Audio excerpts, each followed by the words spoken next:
They laughed when she poured the wine. They sneered when she wore a dress that cost less than their appetizers. To the Kensington family, Evelyn Hart was nothing more than a stray dog looking for a golden bone. A temporary amusement for their son Beau, before he married someone of his own caliber. They called her a gold digger, to her face convinced she was desperate for a penny of their fortune. But arrogance has a funny way of blinding people. They didn't know that the bank threatening to foreclose on their estate the next morning didn't belong to a faceless corporation. It belonged to her.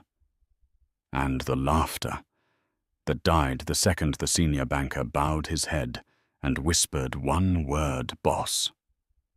The air inside the grand ballroom of the Pierre Hotel in Manhattan smelled of old money, a specific mixture of expensive floral arrangements, polished mahogany, and the faint metallic tang of judgment.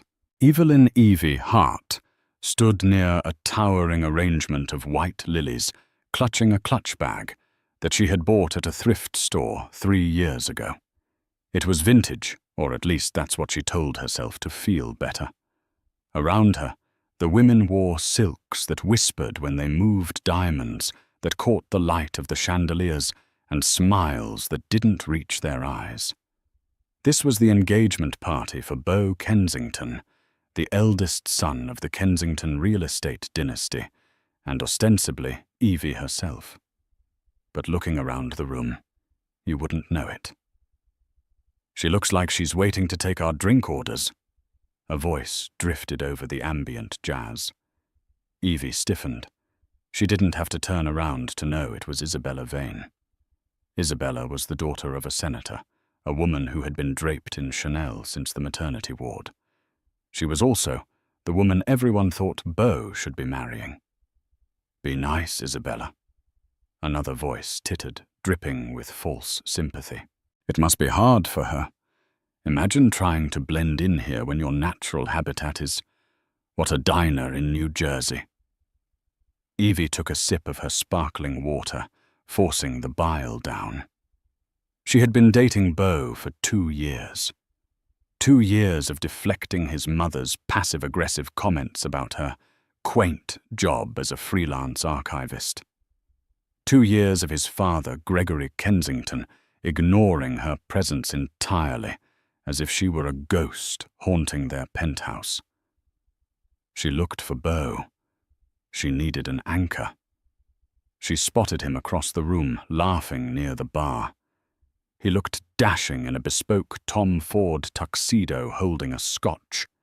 He was charming, handsome, and usually he was her defender. But tonight, he felt miles away. "Beau," she whispered, stepping toward him. As she approached, the circle of men around him didn't part. They were discussing mergers, acquisitions, the language of the gods in this room. "Beau, darling." A sharp voice cut through the group. It was Beatrice Kensington, the matriarch. Beatrice was a woman made of steel wire and Botox. She wore a gown of emerald velvet that cost more than Evie's college tuition. She stepped between Evie and Beau, her back turned to Evie, effectively walling her out. "Beau, have you seen the gift the Vanderbilt sent? A delightful 17th century clock. Finally, something with heritage." Beatrice said, her voice carrying just loud enough for the nearby tables to hear. "Unlike some things that have dragged themselves in tonight." The circle of men chuckled nervously. Beau's smile faltered, but he didn't correct her. "Mother." Beau said, his tone warning but weak. "Oh, don't be sensitive, Beau." Beatrice turned her eyes, landing on Evie, like a hawk spotting a field mouse. "I'm just saying standards are important. Evelyn, dear, is that polyester." The room went quiet. The jazz band seemed to fade into the background. 50 pairs of eyes locked onto Evie. Evie smoothed the fabric of her dress. It was a simple navy A-line. It wasn't designer, but it was elegant. "It's a blend, Beatrice. I think it looks nice." "A blend," Beatrice repeated, tasting the word like it was spoiled milk. "How economical. I suppose when one is hunting for a fortune, one must save every penny for the bait." The accusation hung in the air. Gold digger. She hadn't said the words, but she had screamed them. Evie looked at Beau. This was the moment. The moment in the romantic movies where the hero steps forward, grabs his fiancée's hand, and tells his family to go to hell. Beau looked at his mother. Then he looked at the floor. He took a long sip of his scotch. "Mom, let's not make a scene," Beau mumbled, avoiding Evie's eyes. "I'm not making a scene, darling." Beatrice smiled, a shark baring its teeth. "I'm simply protecting the family assets. We all know why she's here. A pretty face, a sob story about struggling in the city, and suddenly she's attached herself to the Kensington heir, just as the IPO is launching. It's a tale as old as time." She stepped closer to Evie, invading her personal space. "Let me be clear, little girl," Beatrice hissed low enough that only Evie and Beau could hear. "You will never be a Kensington. You are a temporary lapse in judgment, a placeholder until Beau realizes that diamonds don't pair well with pebbles." Evie felt a heat rising in her chest. It wasn't shame, though. Beatrice hoped it was. It was a slow, burning fury. "Is that what you think I am?" "Beau," Evie asked, her voice steady. "A placeholder." Beau finally looked at her. His eyes were glassy. "Evie, look. You know how she is. Just don't antagonize her, okay? Maybe you should go home. Let things cool down."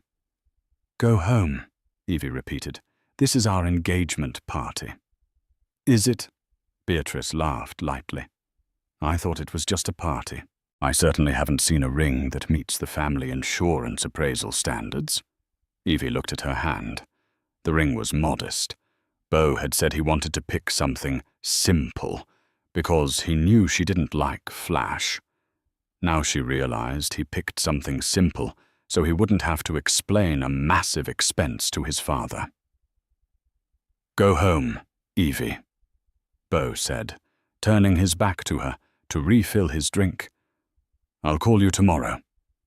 The humiliation was total. It was absolute. The room was watching the poor little archivist get evicted from the castle. Evie didn't cry.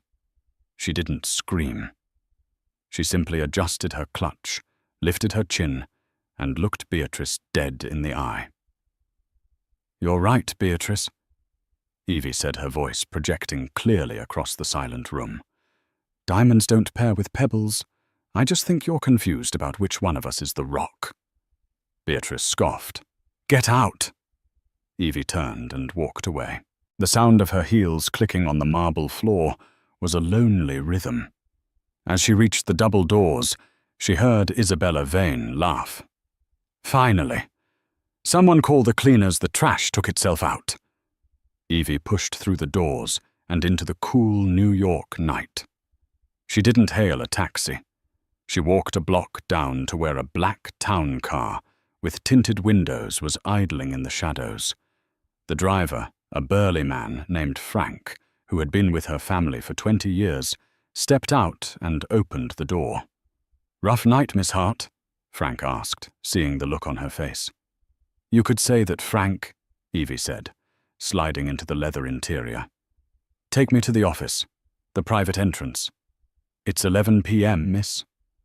"I know," Evie said, pulling a sleek encrypted phone from her cheap clutch.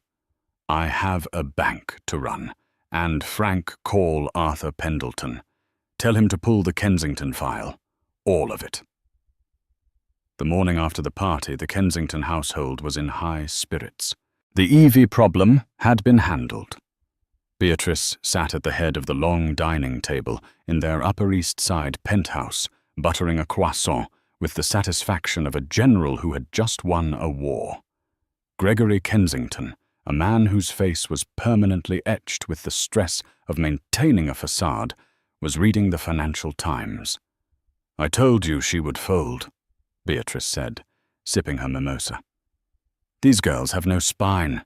One little push and they scurry back to the gutters." Beau walked in, looking hungover. He wore a silk robe and rubbed his temples. "Did you have to be so brutal, Mother? She hasn't answered my texts." "Good," Gregory grunted from behind the paper. "Focus on the vain girl, Isabella. Her father chairs the zoning committee.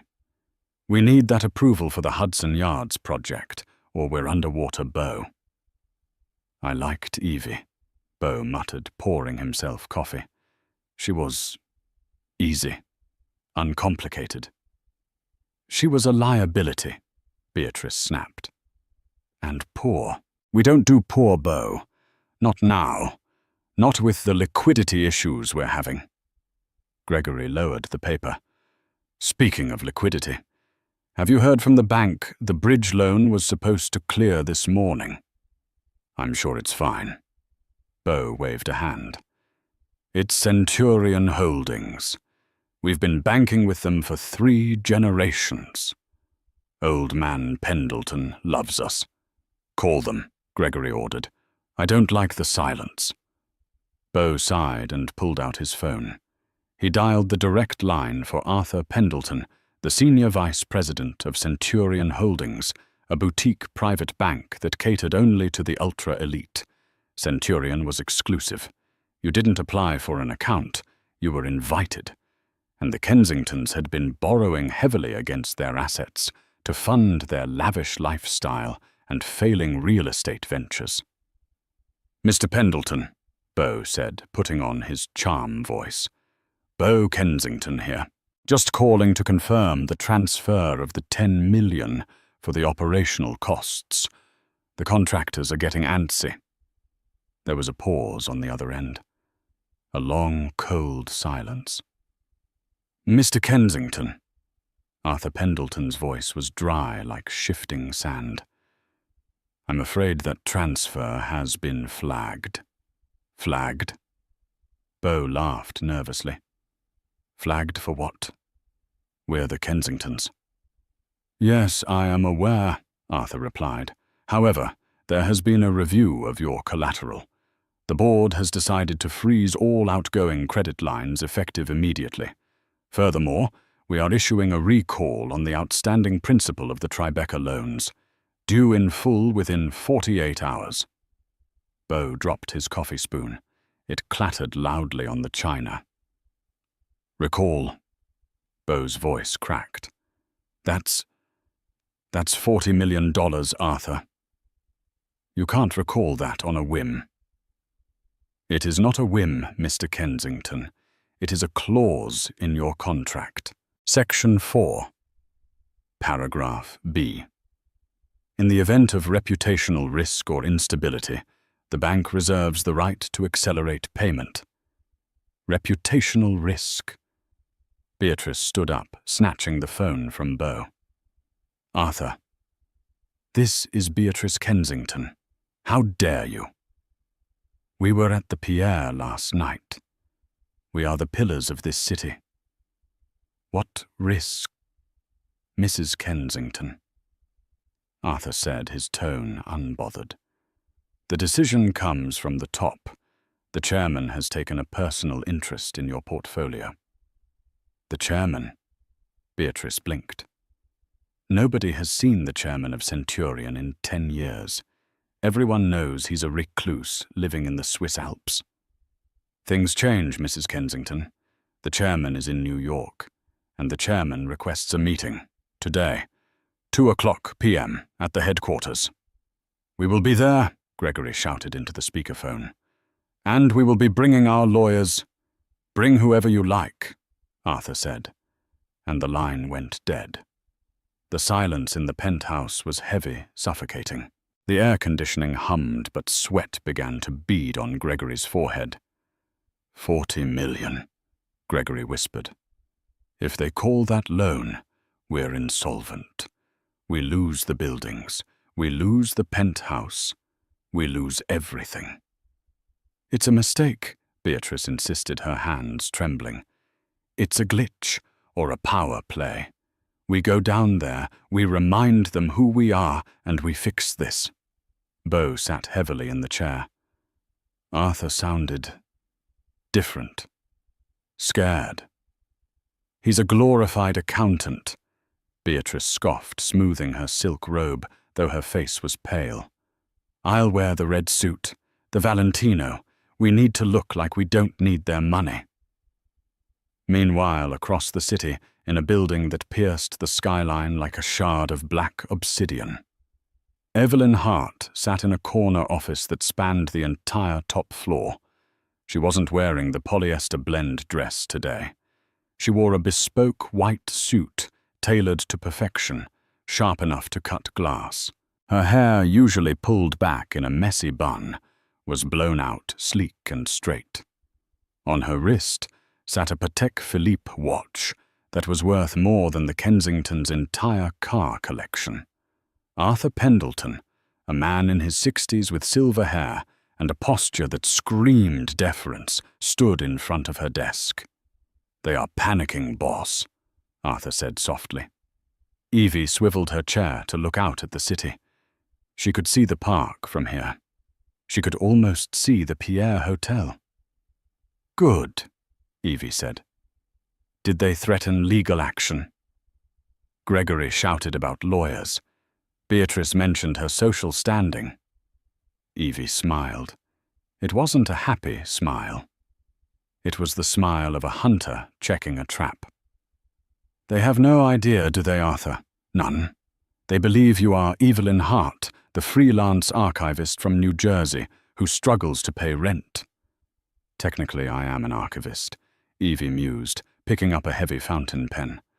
"I archive bad debts, and I archive people who think they can treat others like dirt because of a number in a bank account."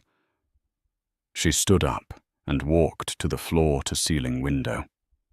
"My father built Centurion Holdings on a handshake and honor, Arthur. He hated people like Gregory Kensington. People who borrow and borrow to paint a pretty picture while the foundation rots. The Kensingtons are scheduled for 2:00 p.m. Arthur checked his tablet. "Shall I prepare the boardroom?" "Yes, the big one. The one with the long table." "And how do you wish to be introduced?" Evie turned back to him. Her eyes were cold, hard flint. "Don't introduce me, Arthur. Let them sit. Let them sweat.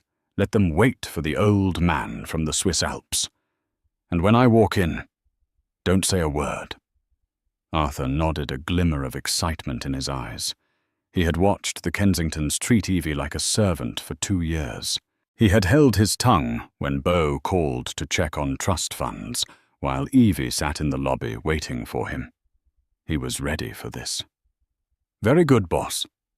Evie looked at the digital clock on the wall. 4 hours. 4 hours until the Kensington dynasty walked into the lion's den, expecting to fight a lamb, only to realize they were the ones on the menu. "Oh, and Arthur, yes, boss. Make sure there's water on the table. Tap water, in plastic cups." Arthur suppressed a smile. Understood.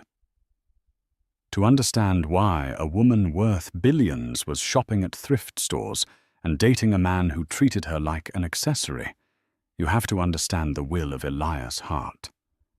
Elias wasn't just a banker. He was a legend. He was the kind of man who moved markets with a whisper. When he died 4 years ago of a sudden stroke, the Wall Street Journal ran a 4-page obituary. He left everything to his only daughter, Evelyn. But Elias was a paranoid genius. He knew that wealth was like blood in the water. It attracted sharks. On his deathbed, he had grabbed Evie's hand, his grip surprisingly strong. "Evie," he had rasped, "promise me. For 3 years you don't touch the helm publicly.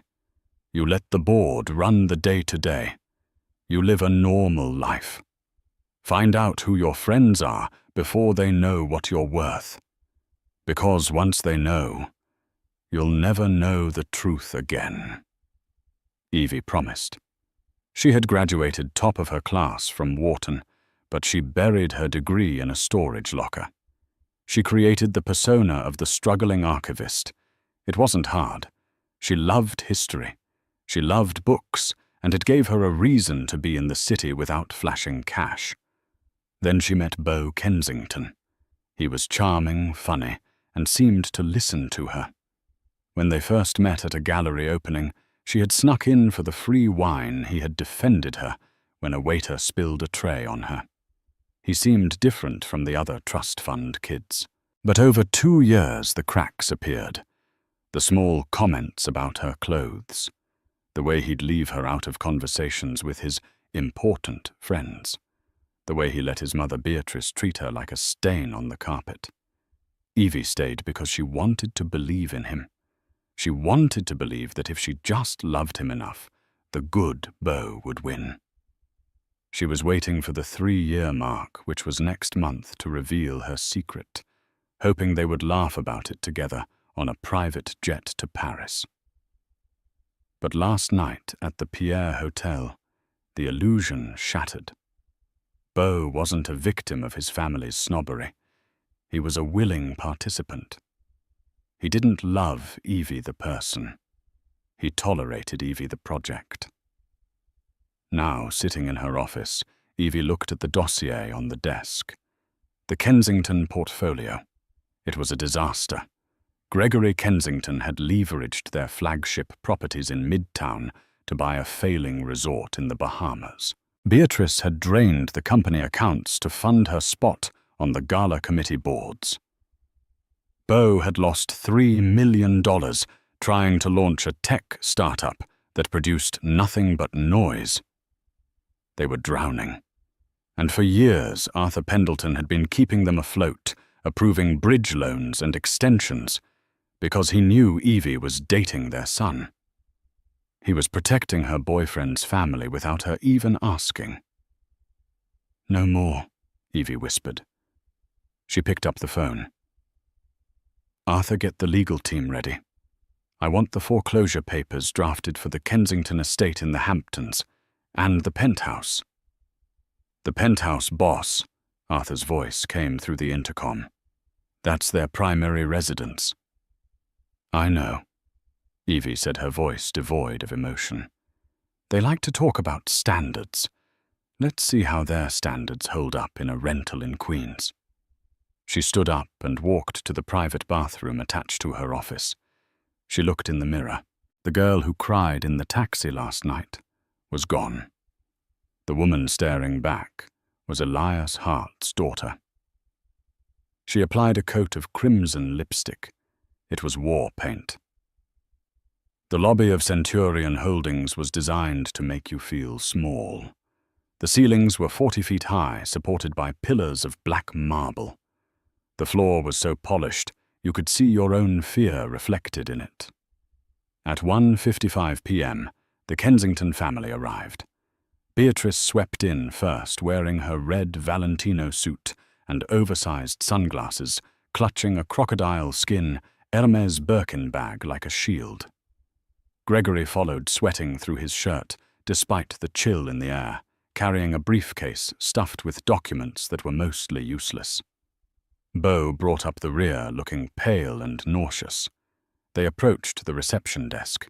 A young woman with glasses sat there, typing efficiently.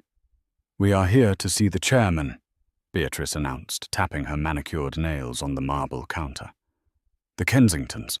We have a 2:00 p.m. The receptionist didn't look up immediately. She finished typing a sentence, then slowly raised her eyes. "Name. I just told you," Beatrice snapped. "Kensington. Gregory and Beatrice. And Beau. ID, please." "Excuse me." Beatrice laughed, a harsh barking sound. "We have been banking here for 30 years. Arthur Pendleton knows who we are." Call him. Standard security protocol, ma'am. ID. Beatrice huffed, digging into her bag. She threw her license on the counter. Gregory and Beau did the same. The receptionist took her time, scanning them, checking the screens, then handing them back. Take the elevator to the 41st floor, boardroom B. Finally, Beatrice snatched her ID back. Service in this city has gone to hell. They rode the elevator in silence. The numbers ticked up. 10, 20, 30. Remember, Gregory hissed as they neared the top. We are strong. We threaten to move our accounts to J.P. Morgan if they don't back off. We remind them of the fees we've paid over the years. Right, Beau mumbled. He was checking his phone. Still no reply from Evie. He felt a pang of guilt, but mostly annoyance. Why does she have to be so dramatic, he thought. If she just answered, I could vent about this stress. The doors opened on the 41st floor. It was quiet. Too quiet. There were no busy analysts running around. Just a long, glass-walled corridor leading to a massive set of double doors made of dark oak. Arthur Pendleton was waiting outside the doors. He wasn't smiling. Arthur, Gregory boomed, putting on a fake smile and reaching out a hand. Good to see you, old sport. Listen, this whole misunderstanding is... Arthur didn't take the hand. He simply clasped his own hands behind his back. Mr. Kensington, Mrs. Kensington, please go inside. The chairman will be with you shortly. Arthur, stop this charade, Beatrice said, stepping closer. Who is this chairman? Is it old Elias Hart's brother? Is it some European investor? Just tell us, so we know who we're charming. Inside, please. Arthur opened the door. The boardroom was impressive. A table long enough to seat 20 people dominated the room. One entire wall was glass overlooking the entirety of Manhattan. But the room was empty. The Kensingtons filed in. Arthur pointed to 3 chairs on the left side of the table. Please have a seat. Where is he? Gregory asked, looking around. Shortly, Arthur said, and then he did something that made Beatrice's blood boil. He placed 3 plastic cups on the table, then a plastic pitcher of lukewarm tap water. Refreshments, Arthur said deadpan. Plastic. Beatrice gasped. We are drinking out of plastic. Budget cuts. Arthur said, his eyes twinkling dangerously. We're reviewing all risky expenditures. I'm sure you understand. Arthur turned and walked out, closing the heavy door with a solid thud. The Kensingtons were left alone. 10 minutes passed, then 20. Gregory paced the room. This is a power play. Classic negotiation tactic. Make us wait. Make us sweat. It's working, Beau muttered, loosening his tie. Dad, what if they really call the loan? We don't have 40 million liquid. We don't even have 4. Shut up, Beau, Beatrice snapped. She was checking her makeup in her compact mirror, but her hand was shaking. We sell the yacht. We sell the Aspen house. We stall. 30 minutes. The room grew warmer. Or maybe it was just their anxiety. The pitcher of water sat untouched, mocking them. I need a drink, Gregory groaned. A real drink. Don't you dare touch that tap water, Beatrice hissed. Have some dignity. Suddenly the handle of the far door turned. The Kensingtons froze. Gregory buttoned his jacket. Beatrice sat up straight, fixing a frozen smile on her face. Beau ran a hand through his hair. This was it. The chairman. The recluse. The man who held their lives in his hands. The door opened. Arthur Pendleton walked in first. He didn't sit. He stood by the door, holding it open. Please rise. Arthur announced, his voice ringing with authority. For the majority shareholder and CEO of Centurion Holdings. Gregory and Beatrice stood up out of instinct and respect for the title. Beau scrambled up beside them. They watched the door, expecting an elderly man in a wheelchair, or perhaps a severe Swiss banker in a grey suit. Instead, a woman walked in. She wore a white suit that glowed against the dark wood of the room. Her heels clicked with a rhythmic, predatory precision on the floorboards. She carried nothing. No files, no phone. She didn't need to. She walked to the head of the table, the light from the window obscuring her face for a moment. She stood behind the massive leather chair at the head of the table. Beatrice squinted. The silhouette looked familiar. "Good afternoon," the woman said. The voice. Beau felt his knees buckle. He knew that voice. He had heard that voice whisper, "I love you," and pass the popcorn. The woman stepped forward out of the glare.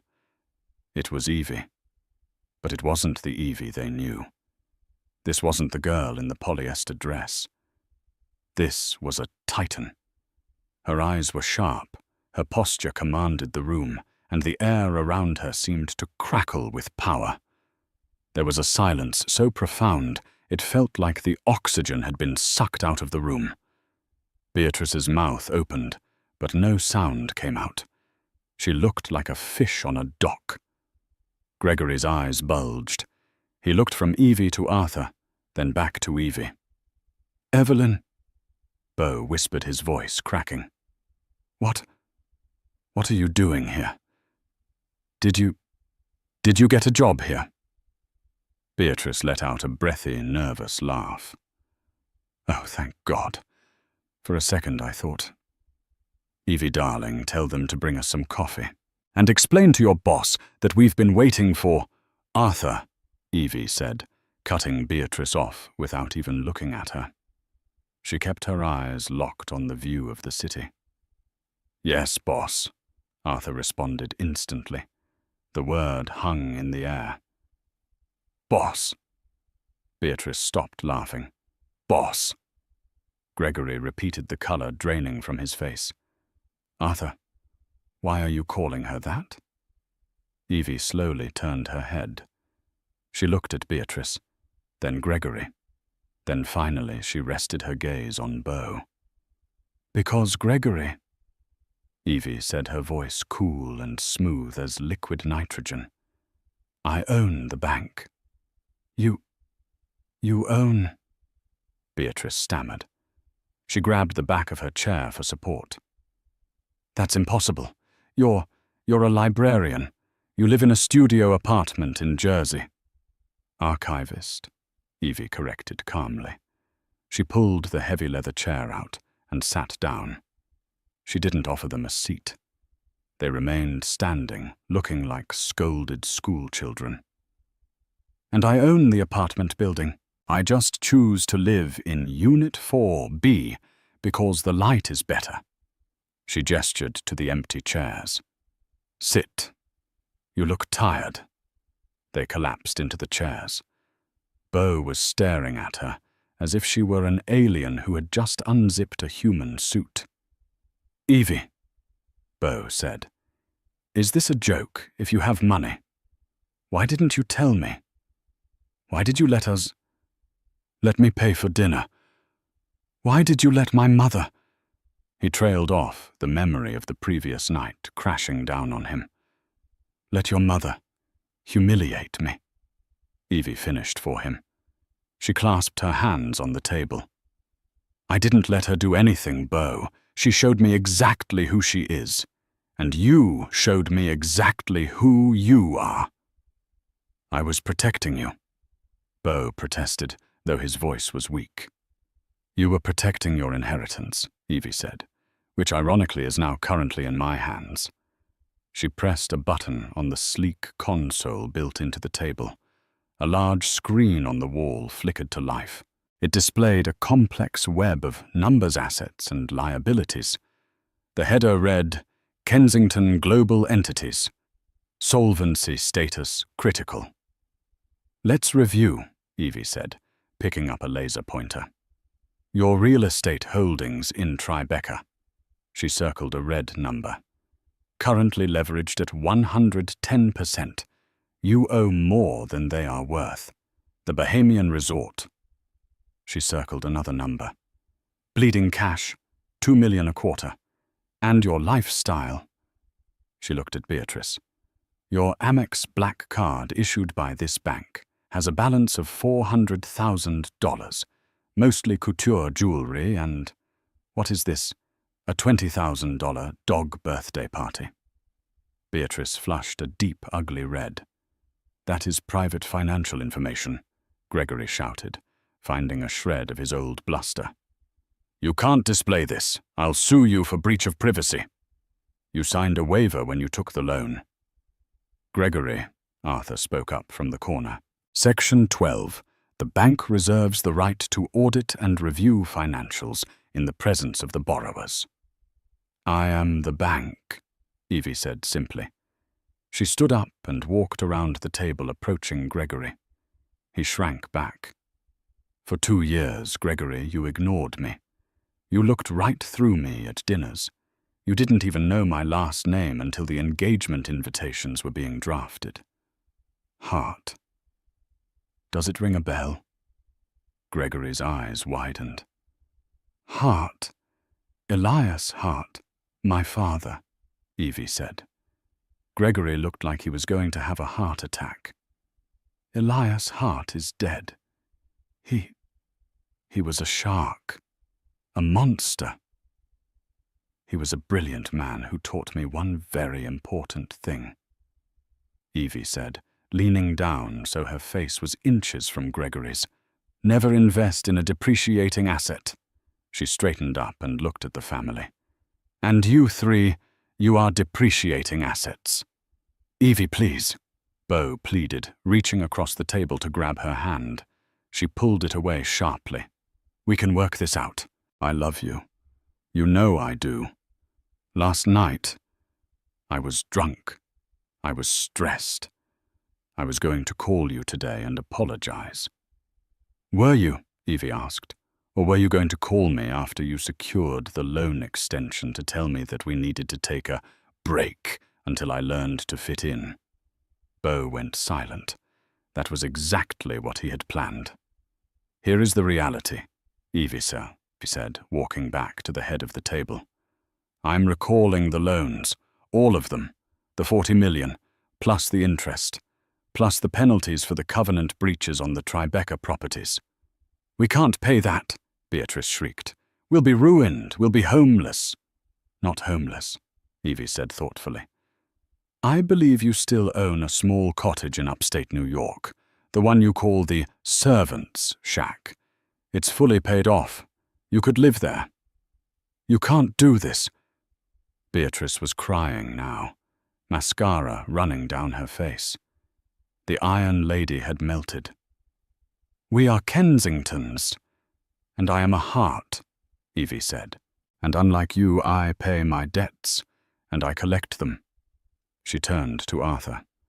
Arthur, initiate the seizure of the assets, freeze the accounts, and cancel Mrs. Kensington's black card immediately. I believe she has a shopping trip planned for tomorrow. Done, Arthur said, tapping on his tablet. No. Beatrice screamed. She lunged for her bag, grabbing her phone. I'm calling the senator. I'm calling the mayor. Go ahead, Evie said. Ask them if they want to bail out a family that has been defrauding investors for 5 years. Beatrice froze. Defrauding. We audited the books, Beatrice, Evie said, her voice dropping to a whisper. The Bahamian Resort isn't just failing. It's a shell company. Gregory has been funneling loan money into offshore accounts to hide it from the IRS. That's federal fraud. Gregory put his head in his hands and sobbed. I didn't know, Bo whispered, looking at his father. Dad, you said it was a tax strategy. It was, Gregory wailed. It was embezzlement, Evie corrected. Now here is the choice. The room went deadly silent. Option A. Evie held up one finger. I hand this file to the FBI. Gregory goes to prison. The assets are seized by the government. You lose everything, and the Kensington name becomes synonymous with felony. Beatrice covered her mouth. Option B. Evie held up a second finger. You sign over the deeds to the penthouse, the Hamptons estate, and the Tribeca buildings to Centurion Holdings voluntarily. You declare personal bankruptcy. You move to the cottage upstate, and you disappear from New York society. You never speak my name again. You never mention you knew me. And Dad? Beau asked. If you sign today, I won't send the file to the FBI. I'll absorb the loss as a bad debt write-off. Gregory stays a free man. A poor man, but a free one. Evie looked at her watch. You have 5 minutes to decide. I have a board meeting at 3 o'clock. She turned her back on them and looked out the window. Behind her, the sound of the Kensington dynasty collapsing was softer than she expected. It was just the sound of a pen scratching on paper, and the quiet sobbing of a woman who realized her polyester nightmare had just become her reality. The 5 minutes it took for Gregory Kensington to sign away his family's legacy felt longer than the previous 30 years of building it.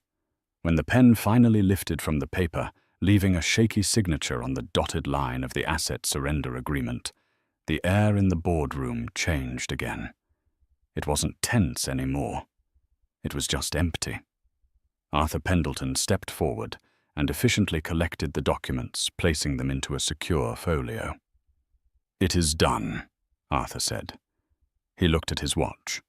It is now 3:05 p.m. Security is currently waiting in the lobby of your penthouse and at the Hamptons estate. They have instructions to supervise your packing. You have 24 hours to vacate the premises. Only personal items. No artwork, no furniture, and certainly none of the jewelry that was insured under the family policy. That is now bank property. Beatrice made a sound like a wounded animal. 24 hours? But where will we go tonight? The cottage hasn't been opened in years. There's no heat, no water. Evie didn't turn away from the window. There is a Motel 6 off the NJ Turnpike. I hear their rates are very reasonable. Roughly the cost of one of your appetizers at the Pierre. Evie. Beau said, his voice hollow, standing up unsteadily. You can't just kick us to the curb like this. We had something. Doesn't that mean anything? Evie finally turned. Her expression wasn't angry. It was worse. It was profoundly bored. We had a transaction, Beau. You provided a distraction, and I provided the illusion of an easy target. The transaction is complete. You're dismissed. Arthur opened the door, and 2 large security guards in dark suits stepped in. They weren't aggressive, but their presence was an undeniable punctuation mark on the meeting. The Kensingtons left the boardroom of Centurion Holdings not as masters of the universe, but as refugees. They didn't take the elevator. Arthur insisted they take the service stairs down 3 flights to a side exit, so as not to disturb the actual clients in the lobby. The downfall was swift and brutal. By 5 o'clock p.m. the news broke. Not the whole story, Evie kept her name out of it for now, but the headlines screamed Kensington Empire collapses. Bank forecloses on all properties. Family destitute. The eviction the next morning was a spectacle. Beatrice Kensington had spent her life trying to get into the society pages of the New York Times. She finally made the front page, though not the way she intended. A photo went viral. Beatrice, sitting on a Louis Vuitton trunk on the sidewalk outside her former building, wearing sweatpants, her hair a mess, weeping into her hands while movers carried out a priceless Ming vase that now belonged to Evie Hart. Gregory sat beside her on the curb, staring blankly at the traffic, looking 20 years older than he had 2 days prior. Beau wasn't in the photo. He was busy arguing with a tow truck driver who was hooking up his Aston Martin. The society friends who had fawned over them at the engagement party, their phones went straight to voicemail. Isabella Vane, the senator's daughter, gave a quote to Page 6. "It's tragic, really. But one always suspected their foundation was shaky. My family is just relieved Beau didn't drag us down with them." Evie watched it all from her office. She didn't feel the rush of vindication she expected. She just felt a quiet sense of order being restored. The universe had been out of balance, tilted in favor of the cruel and the fake. She had simply set it right.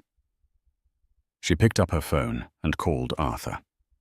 "Are they out?" "Yes, boss. They are currently in a rented U-Haul headed upstate. It seems Beau is driving." "Good." Arthur released the press statement. "It's time." An hour later, the financial world ground to a halt. A new headline dominated every screen on Wall Street. The ghost of Elias Hart returns. Daughter Evelyn Hart revealed as owner of Centurion Holdings, the archivist who broke the Kensingtons. The photo they used was one Arthur had taken of her that morning, standing by the window in her white suit, looking like the queen of the city. Her phone, which had been silent for 2 years, suddenly exploded with calls from people who hadn't spoken to her since college, from art galleries begging for donations, from the very people who had sneered at her polyester dress just 48 hours ago. She let it ring. She had work to do. 3 months had passed since the collapse of the Kensington dynasty, and winter had settled over the tri-state area with a vengeance. It was a wet, biting cold that seeped through the cracks of old window frames and settled into the bones. Evelyn Hart sat in the back booth of Sal's Diner, a small retro establishment in New Jersey that smelled permanently of frying bacon and coffee grounds. This was her sanctuary.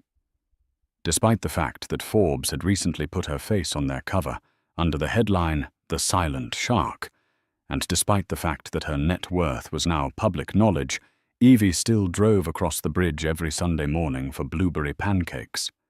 She was dressed in a thick, oversized cashmere sweater and leggings, her hair pulled back in a messy clip. On the table in front of her wasn't a society magazine, but a stack of dossiers for Centurion Holdings' new charitable arm.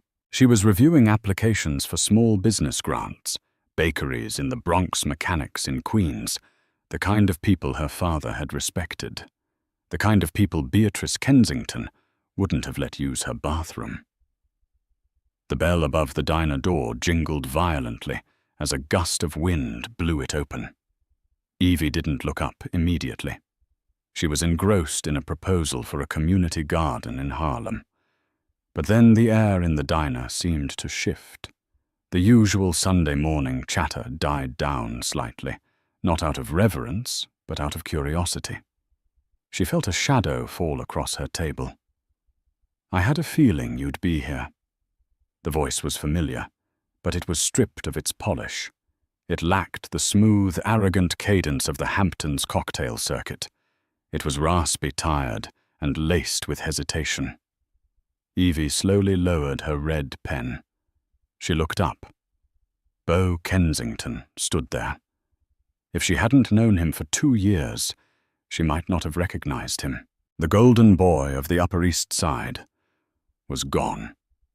In his place was a man who looked like he had aged a decade in 90 days. He was thinner, his cheekbones jutting out sharply against pale skin that hadn't seen a tanning bed in months. He wore a denim jacket that was frayed at the cuffs. Not the designer, distressed look, but actual wear and tear. His hands resting nervously on the back of the empty booth seat were chapped, the knuckles raw and red. "Hello, Bo," Evie said. Her voice was calm, devoid of malice. It was the tone one might use with an old acquaintance they hadn't expected to see. "Can I sit all?" Bo asked. He glanced around the diner nervously, as if expecting a trap door to open beneath him. "I promise I'm not here to cause a scene." Evie studied him for a long moment. She saw the dark circles under his eyes, the way his shoulders slumped. The anger she had felt in the boardroom 3 months ago had evaporated, replaced by a distant pity. "Sit," she said, gesturing to the vinyl seat opposite her. Bo slid in. He didn't take off his jacket, as if he couldn't quite get warm. He clasped his hands together on the table, trying to stop them from shaking. A waitress, a kind older woman named Marge, who had known Evie for years, bustled over with a pot of coffee. She looked at Bo, then at Evie, sensing the tension. "Another cup, Hon?" Marge asked Evie, eyeing Bo suspiciously. "Yes, please, Marge," Evie said, "and bring him a stack of the blueberry and a side of bacon. He looks hungry." Bo looked up, startled. His pride warred with his stomach, and his stomach won. "Thank you," he whispered. They sat in silence while Marge poured the coffee. The steam rose between them, a flimsy barrier. "How did you get here?" Evie asked, taking a sip of her coffee. "I know you sold the Aston Martin." "I took the bus," Bo admitted, staring into his black coffee. "From upstate. It takes about 4 hours. Then I walked from the terminal." "And how is the cottage?" Bo let out a short, humorless laugh. "The cottage, it's instructive. The heating system failed in November. Dad tried to fix it and flooded the basement. We're using space heaters, but the wiring is old, so we blow a fuse every time we turn on the microwave." He took a long drink of the coffee, closing his eyes as the warmth hit his chest. "Mom is—" He paused, searching for the word. "She's struggling. She spends most of her days writing letters to people who don't exist anymore, old friends, board members.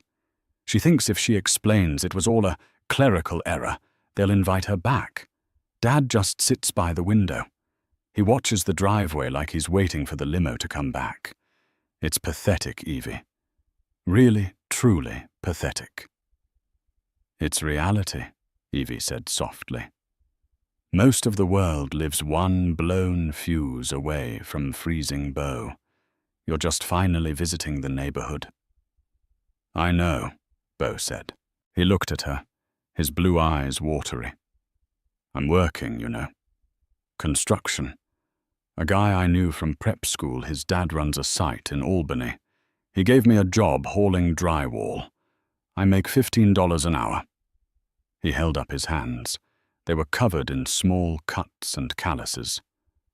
"I ache every morning. My back feels like it's broken. But it's the first time in my life I've actually earned a paycheck.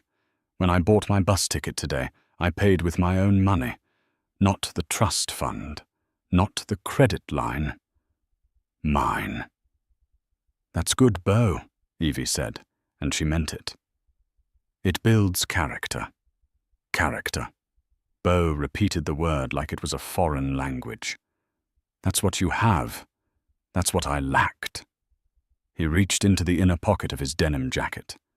For a second, Evie tensed, wondering if he was pulling out a weapon or a subpoena. But he pulled out a small velvet pouch. He placed it on the table and slid it across the Formica surface. Evie didn't touch it. She knew what was inside. "I can't keep this," Bo said. "The ring. I know it's not the big diamond my mother wanted me to buy. I know it was the budget option because I was too scared to ask Dad for more money for a girl he didn't respect. But it's the only thing I have left that connects us." Evie looked at the velvet pouch.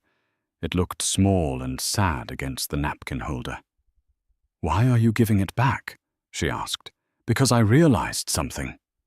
Bo said, his voice cracking.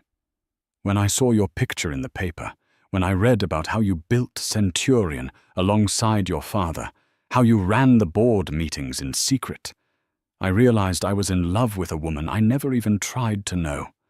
I was in love with Evie the archivist, because she was safe, because she made me feel big. But the real you, the woman who took down my family with a single meeting, she's out of my league. She always was." He leaned forward, desperation creeping into his tone. "Evie that night at the Pierre. I think about it every night. I hear my mother's voice calling you a gold digger, and I hear my own silence. That silence is the loudest thing in my life now. I was a coward. I chose the inheritance over the girl, and in the end, I lost both." The food arrived. Marge set down the steaming plate of pancakes. Bo looked at them, but he didn't eat. He just looked at Evie, waiting for a verdict. "Is there—" He swallowed hard. "Is there any version of this story where we start over? Not the Kensingtons and the Harts. Just Bo and Evie. I'm changing. I really am. I could be the man you wanted me to be." Evie looked at him. She saw the sincerity in his eyes. She believed him. Suffering had stripped away the varnish and left a human being underneath. But she also remembered the feeling of standing alone in that ballroom while he refilled his scotch. She remembered the way he had looked at the floor when his mother called her trash. "Bo," Evie said gently, "I believe you are changing, and I think one day you're going to be a decent man, maybe even a good one." She pushed the dossier aside and leaned in. "But you broke something that can't be fixed with an apology or a construction job. Trust isn't a renewable resource.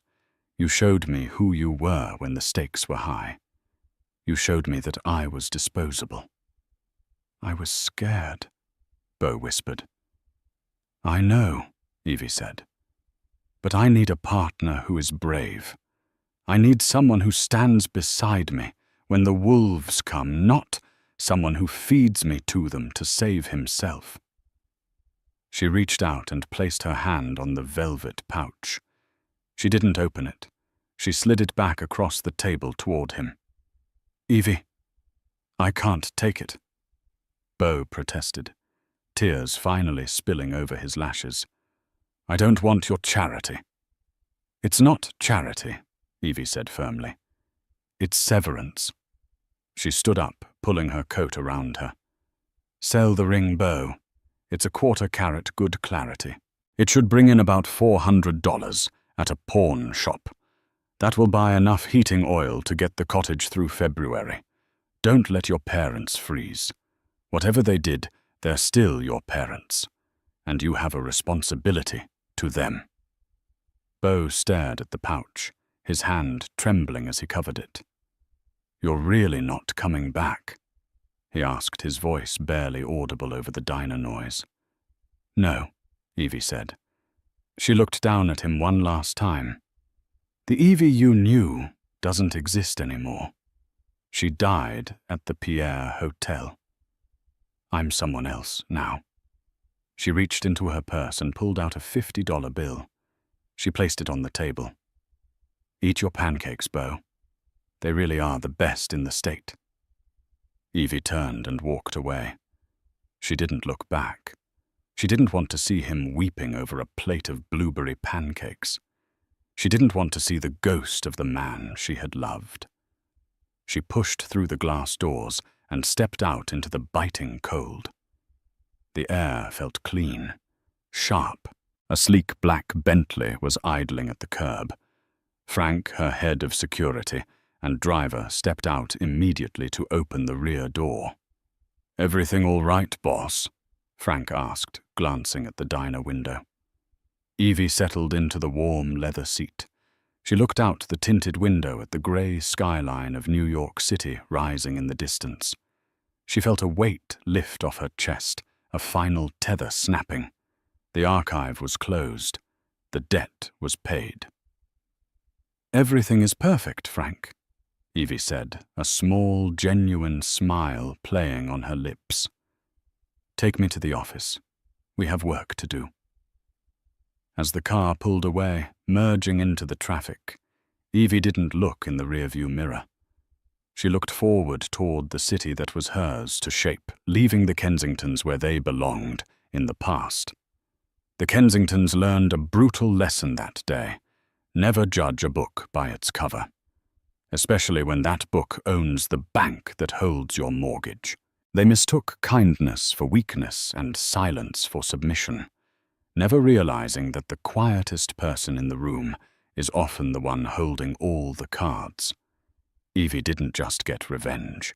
She got justice, proving that true worth has nothing to do with the label on your clothes and everything to do with the integrity of your soul. If you enjoyed this story of tables turning and righteous karma, please smash that like button. It really helps the channel grow. Share this video with someone who needs a reminder that humility is a virtue, and don't forget to subscribe and hit the notification bell so you never miss a new story. Thanks for watching.